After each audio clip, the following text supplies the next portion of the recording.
Governor Jerry Brown blows away conservatives when he admits how things stand in California. It's not every day when a Lib Democrat admits the cold hard truth about anything. When it does happen, however, it's worth noting why, and it's always the same reason. Sometimes, speaking the truth will keep you in office. And when it comes to choosing between ideology or political power, you can bet a Democrat will choose political power. It is, after all, the sole reason for his existence. And it also explains why California Governor Jerry Brown just admitted a startling truth: California, his beloved liberal state, needs fossil fuels. Which means, of course, that liberal Democrat Jerry Brown also needs fossil fuels if he wants to be re-elected.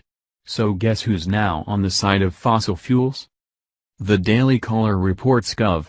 Jerry Brown suggested Sunday that immediately banning all fossil fuel production in his state could lead to economic crisis and possible armed revolution.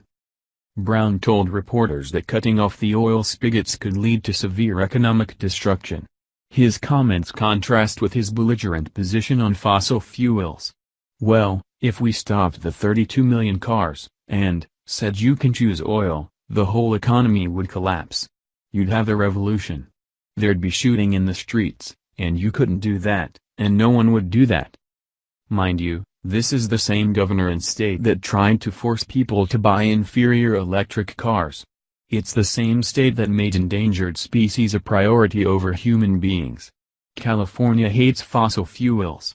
To admit that it needs them is pretty humiliating. And that's just not something he can actually do. Especially not with Trump's new tax bill on the horizon. The tax bill would likely dash Brown's hopes of keeping the anti-gas vehicle crusade on the straight and narrow. Reports show the bill could destroy the push. Data shows that the elimination of the tax credit could be a death knell for the budding green energy industry. Jerry didn't want to make this statement, he had to. Otherwise the left would ban fossil fuels and push the state into bankruptcy. And that, of course, means no more governing power for Jerry. And we all know which is more important.